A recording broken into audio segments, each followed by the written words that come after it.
my dad got it for the family a long time ago. You know, we're big Pac-Man fans. So, and Yeah, I that's found it, so I decided to put it in the room and make you go. everything Why look. not?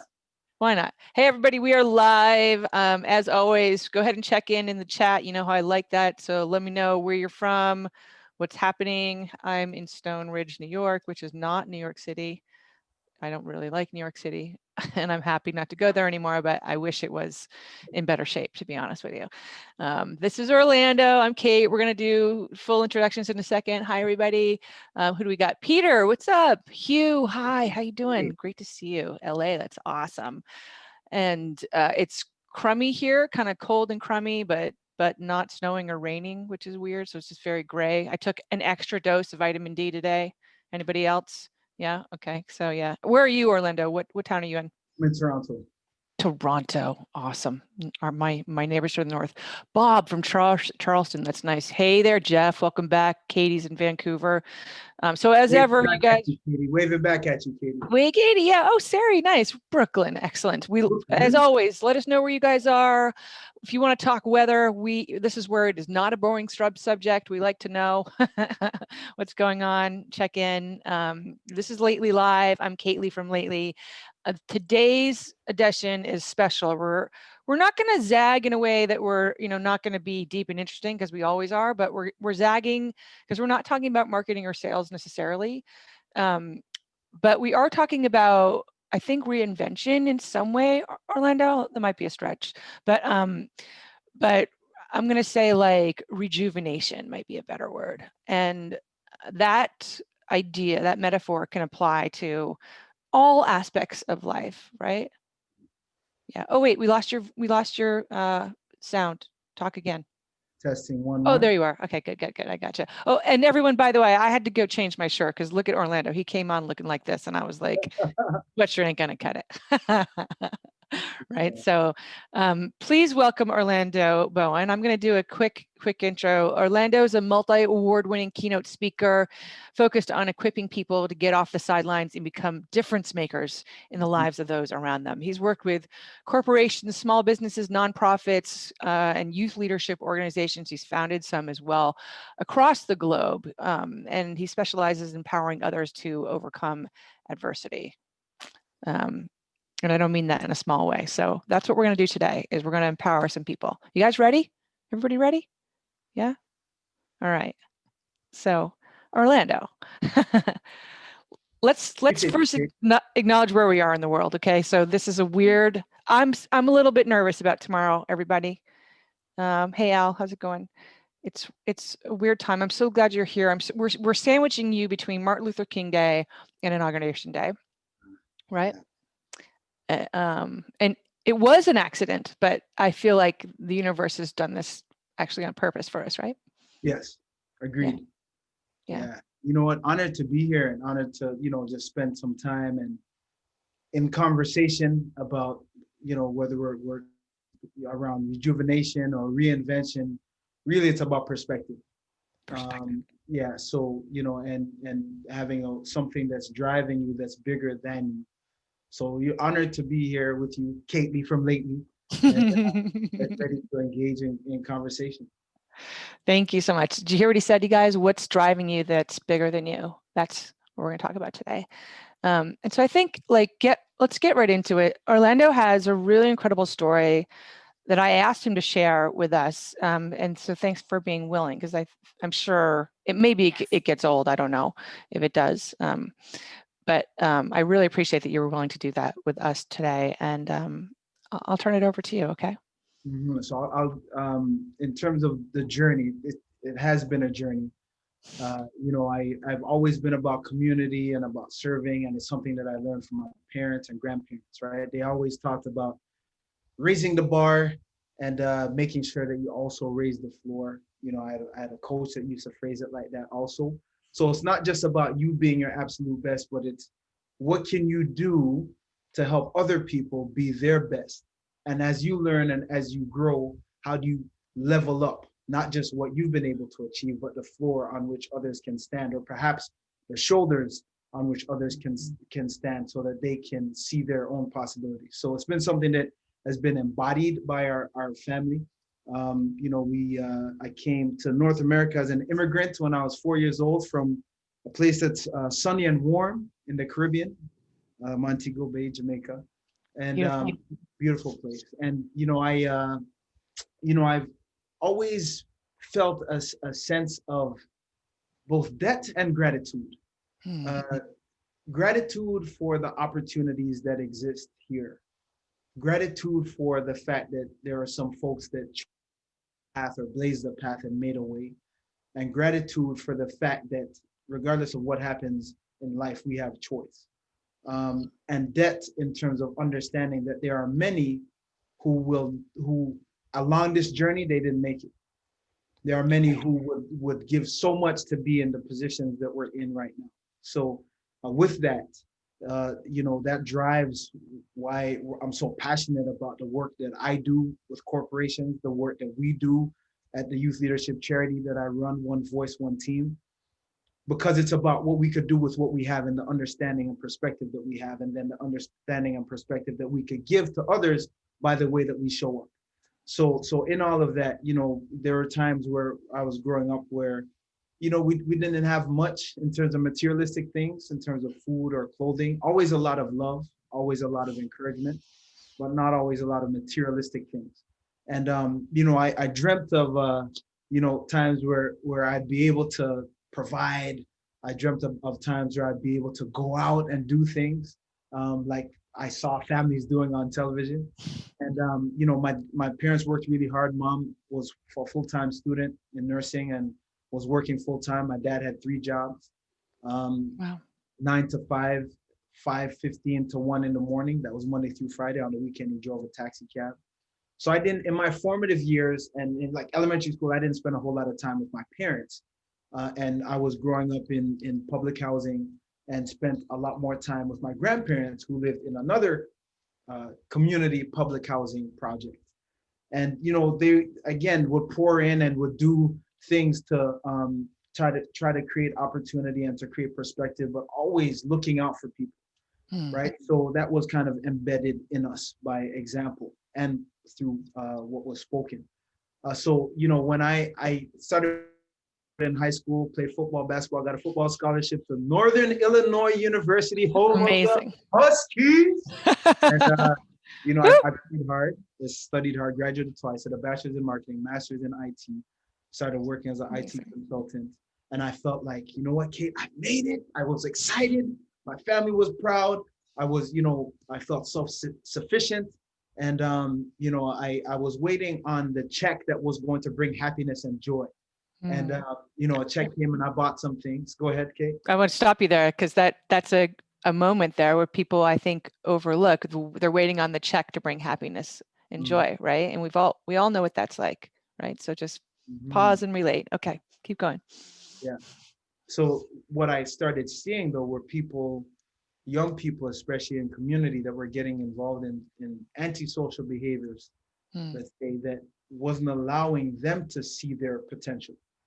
And all was, if they knew what was possible, Kate, they probably wouldn't be doing that, right? If they knew in terms of, but the reality was, they are, there was certain things that challenged them in terms of how they saw themselves, how they saw their opportunities, how they saw what was possible for them.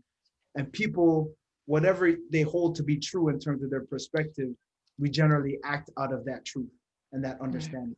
So I thought, well, we need to do something. I got a call from one of the football teams in the Canadian Football League, and they invited me back to try out for the team. And I said, if I make this team, will I be able to do things in community, like to help people, like to redefine what's possible? Is that what can I do that? And they said, if you make this team, we have guys that you'll be able to go out with and do exactly that. So I was like, okay, cool. I took a leave of absence, went back and made the team and immediately got involved in service. Some people ask, like, when did you get started with this inspirational speaking stuff? And well, it actually happened on the football field.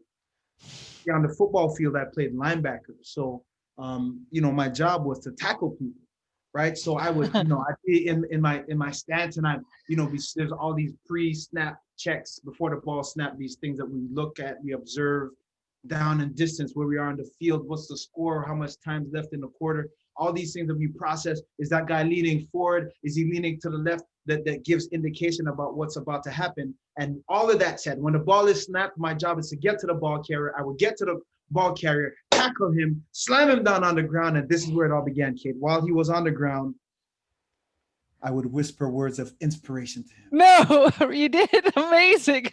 Inspire him to get back up so I could tackle him again. So, you know, so that was part of it, right? And, like, what did you whisper? Like, will you give me a sample? I need one sample. Well, I mean, some of it may not be appropriate. To, okay, we get it. So, yeah, but it was words of encouragement.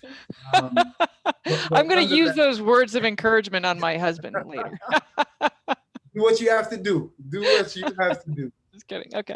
So, you know, one of the things I realized though was I couldn't do my job if my teammates didn't do their job, right? It worked hand in hand like clockwork. And, you know, in terms of what's possible today, you know, there are things that we could do as individuals to shift the narrative, but it's what we could do collectively. So I'm playing football, engaged in community. I'm training. I was working with sick kids, homeless kids, training police and racial sensitivity, doing a lot of different things, outreach. And then going into my 5th year as a pro athlete, I signed a contract extension and I was excited. I was excited because our son, who was 1-year-old, was soon going to be old enough to be sitting in the stands at a football game, right? And point out onto the field and say, "That's my dad." And that bigger than any championship. Yeah. Because of some of the pain that's come down through the generations from father to son to son. Sure. So I dreamt of that opportunity to be there and to do something that my son would be so proud of. And so I signed this contract extension and I go out I'm getting ready to celebrate with my teammates. I get to the location we're meeting up at. I'm waiting on my teammates to arrive and I see 2 guys walking towards me, you know, plain, you know, just dressed in jeans and t-shirt. One guy says, "Hey man, what you got? Got any drugs?" So I'm like, "Come on, man." No. I was on the phone at the time. I go back to my phone call. So that one gentleman keeps walking, but there were 2 of them. The other one stops at the rear of my vehicle and he says, "Are you sure? Are you sure you don't have anything?" And so Kate, I looked at him and I was about to answer him, but I'm wondering, who asked that? You asked me a question. I said, "No, why are you asking if I'm sure?" So as I'm about to respond and remembering that I'd initially seen 2 guys, I looked to see where the other guy was and he was standing in my blind spot. Oh. So I took a step back so I could see them both at the same time. I said, "What's going on?" Well, they were both armed with guns and they grabbed me and they started to beat me until the skin on my head split. And I was face down on the pavement and I could feel the blood running out of my body. And all I could think was, "God, don't let me die like this. I got so much in me to give. God, I haven't even taught Dante, our 1-year-old, how to tie his laces yet. I got so much unfinished business, not like this."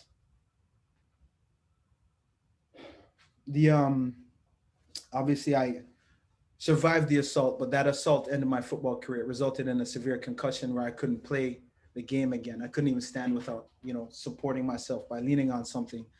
And so my career was over from that, but the bigger challenge was the assault happened at the hands of 2 corrupt undercover police officers to work for the police force that I worked with. I did training for them.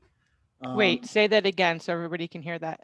Yeah, so the assault, it ended up that the assault happened at the hands of 2 officers that worked in the police force that I trained in racial sensitivity, that I was a spokesperson for, that I was like the one that was the face for the bridge between police and community. It was about bringing people together. So Kate, I worked with so many amazing officers back then, and I still do to this day. And so I knew that someone was going to stand up and say, "Hey, we made a mistake. Hey, we need to fix this." But that's not what happened, because people were afraid of crossing that line. So they stayed silent. And when the officers realized that I was their face, a huge cover-up began where I was taken to jail.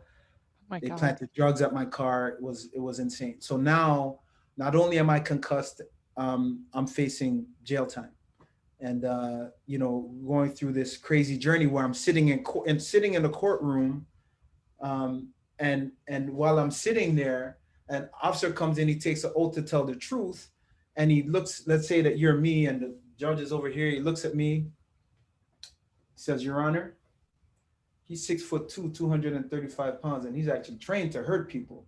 Oh In my 17 years, I've never been so afraid my in my life. God. And then he looks at you and he smiles. Oh my God. It was this crazy moment where, all I could think was the words of my grandmother that used to say that hurt people hurt other people when they don't know what to do with their pain.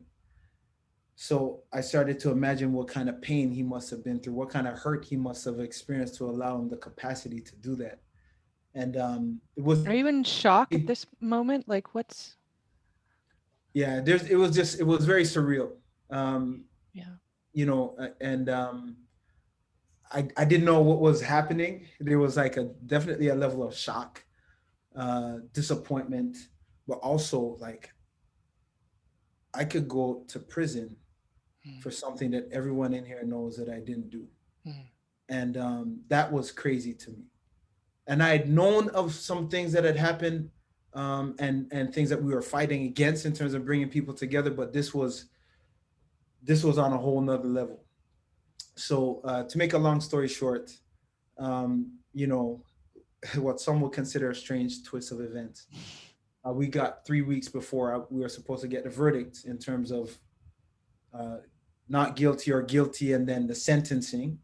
And 3 weeks before that date, the arresting officer was himself arrested by the equivalent of the FBI, RCMP, for trafficking cocaine. So they found 17 kilos of cocaine at his house. Wow. So it was this crazy, as you could imagine, situation where um, they still were trying to cover it up because they didn't want it to get out to the public about his charges, but we knew. And then they offered to drop the charges at that time. So that was their hand to you, is to drop the charges. yeah, but they didn't know that we knew that the officer was charged. So they presented it as though, we care about you and you do some awesome things. So I'm just gonna say this just quickly. What the fuck? This is a what the fuck moment, and I'm sorry, I never say that here, but like this is, I mean, all of this. It's so, God, I'm sorry. Keep going. Yeah. So the officer ended up being charged and convicted and sentenced to go to prison, and people wanted to celebrate that, but yeah, I'm not that guy. So I said I'm not celebrating someone else's pain. And the fact is, he's a dad, like he's a father that's going away from his family. So right. I'm not good with that. I understand that there are consequences. So, it is what it is. But I'm not going to celebrate someone else's pain. What I will do, though, is use everything I have to encourage, equip, and empower people to understand that we don't have to be defined by our circumstances. We don't have to be defined by things that happen to us. They're just things. And we don't have to be defined by other people's expectations of who we are, how we should show up, or any of that. And when we can look at ways and ask ourselves a question, how can I use what I'm experiencing to make this world a better place? Whatever it is, that's been our MO. That's been, like I had no idea. I was just like, this is crazy. But I understand that I'm here for a purpose. And, so with that, we serve. I speak to companies about rising above. I speak to them about, the fact that forgiveness is a high performance tool, because I forgave publicly the officers. I talk about using your gifts and talents and lived experiences to pour into other people, right? Get off the sidelines and be a game changer. We don't have time for anything else. You see what the country is going through, right? You see what's happening in North America. You see all the pain. You see all the division. We weren't born to have that experience in terms of how we interact with each other. But there have been some things that have created and driven that chasm, right, between people.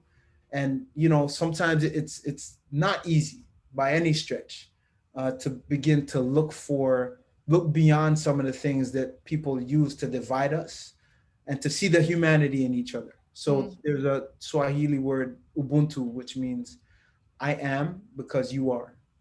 Can you say So it again? Ubuntu? Ubuntu, Ubuntu. Ubuntu, and it means I am because you are. So not only do I see the humanity in you, I'm willing to stand for that humanity and honor that humanity, even if it means standing in harm's way.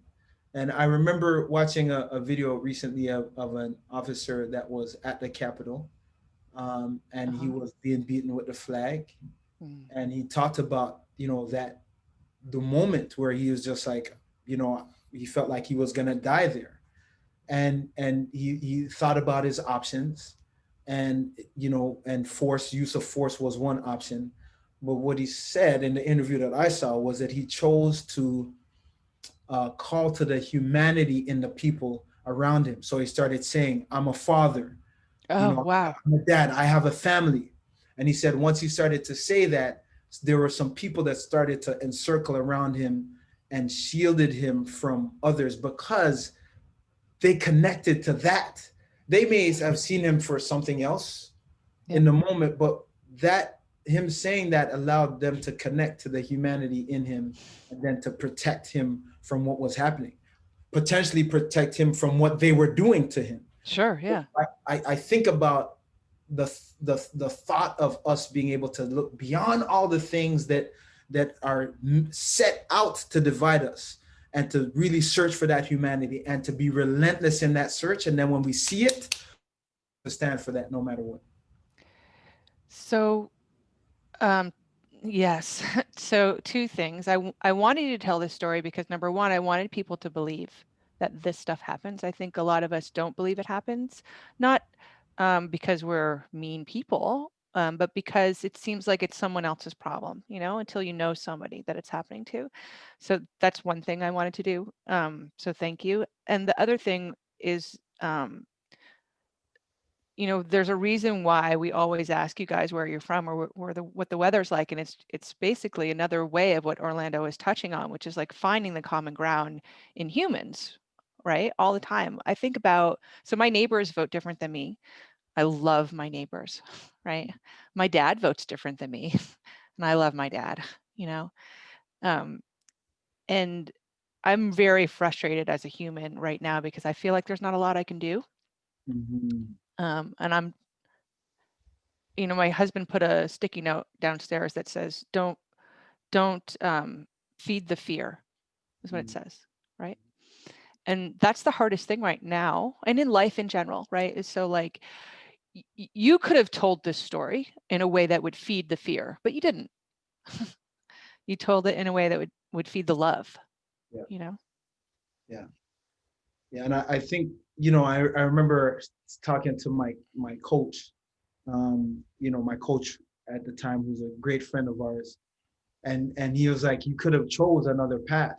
Bo, my nickname is Bo. So he's like, Bo, you could have chose another path with this, man. And I said, there was no choice. This was the only path. And he's like, that's how you see it. But the reality is you could have chose another path. And the reality is that there are going to be things that happen to us, and there are going to be some responses that seem like the natural response. Of course you do this. Of course you hate. Of course you. But the reality is we may not like the choices that we have, Mm. but we have choice with a lot of things in terms of how we choose to respond to things that happen around That us. perspective you said Yeah. before, yeah. So when, and not to compare any of our lives with yours, but to, when faced with adversity, are there there's lots of high level tips everybody can get, I'm sure, but are there any practical tips, like, something as simple as like breathe, imagine you're talking to your mom. I don't know what it is, but like, Yeah, well, there's some in the moment things that folks can do. Um, I have a friend that talks about 4x4. So and it's breathing. It's about getting oh, your nervous system to calm down. how do you So do it? yeah, so it's you inhale on a 4 count, 1, 2, 3, 4. You hold it for a 4 count. 2, 3, 4. You exhale out of your mouth on a 4 count, right? And you do that 4 times, right? So you inhale, and it's all about getting your breath. If you could get your breath to slow down, then you could get your heart rate to slow down, and then it can allow you to be present in the moment. Peter calls that a box breath, BOX breath. Mm-hmm. Yeah, cool. And so, and it could happen, like, it doesn't take a long time to do, and you don't have to announce that you're doing it. Right. But really, it's about getting grounded, especially because there's so much going on, and the things like this. Folks are paying attention to like news cycles, and they're on social media. Like, it could really have folks just going, and then you get into some conversations that have that same energy, and sometimes we have to be really deliberate about slowing down and protecting the spaces that we're in. Yeah, so that's one thing that can be done. There are a number of things around perspective and activity and things that you could do also. Oh, give me a perspective tip. I would like that. Well, so one of the things that I often say and we think about is that when things happen, there's the thing that's happening, and then there's the narrative that we have about the thing that's happening. So someone could say, they could do something or say something to you that is disrespectful, and that can impact the spirit of your day. I like to look at it when people say some things. I try to think about, I wonder where that's coming from. Right. Because it's often like people are projecting, I don't know if you've ever had something happen and someone's like, oh, there goes the day. Yeah. Right? In the morning, and they're like, oh, I guess it's gonna be one of those days, huh? Right. And folks are just like, I have a colleague that That's funny. He went to a coffee shop. His favorite thing to do before he goes out and delivers programming is stop and just get a hot chocolate and a cheese bagel toasted. Toasted. He got his hot chocolate and his cheese bagel toasted, and he's excited, right? He's about to deliver his program. And as he turns to exit in the shop, a lady who had just bought a coffee also turned at the same time, hit her elbow on one of the pieces of furniture. Out comes her coffee all over his freshly pressed pants, right? And she looks at him and she says, oh my gosh, I'm so sorry. Send me the cleaning bill. I didn't mean to do it. Forgive me, sir. I have to apologize. And he looked at her and he said, good morning. For some reason, I think you and I were supposed to meet today. The pants we can clean. My name's Jermaine. What's your name? Oh my God. And you could imagine the response. That's not what she had anticipated, right? Yeah. But the reality is, what if, Kate, what if some of the painful things we're experiencing allow us to actually connect with each other? He changed the channel right there in that moment, right? That's pretty incredible. And the wherewithal to do that, as you're telling the story, I literally felt that a moment of breath in his brain, like, as though he was just doing the exercise we just did, right. To have that tact or wisdom or whatever it was, to change the channel. Yeah. But it's walking into spaces, understanding that you don't know sometimes, like you talk about this call and where it falls in between Dr. Martin Luther King Day and and the inauguration. And is that happenstance? No. Some would argue, right? So what if the spilling of the coffee was so that they could connect in that moment because there's a bigger purpose for them? Yeah. So that's the perspective that we bring. Well, and also just to go farther with us anyways, I mean, I happen to know that you are a marketing expert, and I didn't have you on for that, and we're a marketing company, right? I was like, this seems more meaningful. To me, it's more meaningful. And I've already met Orlando and heard this story before, but I needed to be reminded again of I call it humanity, but of empathy. And even, not even just so much as like politically, and the guy down the street with his angry F Cuomo flags in my face, which, is a whole nother story, but even like with my mom or other people that are, maybe I'm not having the most fluid relationship with, that maybe I can look at them in the way Jermaine met that stranger, and say, all right, well, what's the real meaning behind this today? Right. Yeah. Yeah. Can we talk about I know it's time to go. I have one more question. And if anyone else had any questions, feel free to pop them in. But I wanted to ask about your work with youth a little bit. Is there a question that children ask you the most, or just give me some glimmer of what's it like working through their eyes, like something that's touched you? Yeah, absolutely. Well, I think the most asked question is, how do you keep going when everything around you and people around you are either looking at you or telling you that you can't or you shouldn't, right? And we've been in spaces where we have these unforgettable moments where we go in and we share, we talk to young people, and then you have a young person saying, "I'm so glad you're here." And we're like, yeah, we're glad you're here too. And they're like, "No, you don't understand. This afternoon, when I left school at 3:10, my plan was to go home and I was gonna take my life." Oh my God. And when you have those experiences, you can't unsee or unhear that, Yeah. right? So it's about what young people say they find in our conversations with them is hope and perspective, hope that things can be better, hope that they don't have to allow the things that have happened to them, allow those things to dictate what's possible for them, and the understanding that there are other people who are also journeying, that they could come alongside so that we could collectively be better. Yeah, this is why, by the way, the conversation, and I'm going to just, and I don't mean to belittle this conversation anyways, but just I'm going to bring it back to work life a little bit. People poo-poo often, like, marketing and social selling and the whole whatever program there, and why would it matter to get to know people? And the fact that you can affect someone that greatly, and we've had that happen here on our staff before, right? You don't even know it, but the fact that you're open to it, Yeah, right? yeah. It's And meaningful. it's us being in it together. So, Yeah. Kate, when I say one voice, Kate, I'm going to invite you with passion and energy to say one team. You ready? Yes. One voice.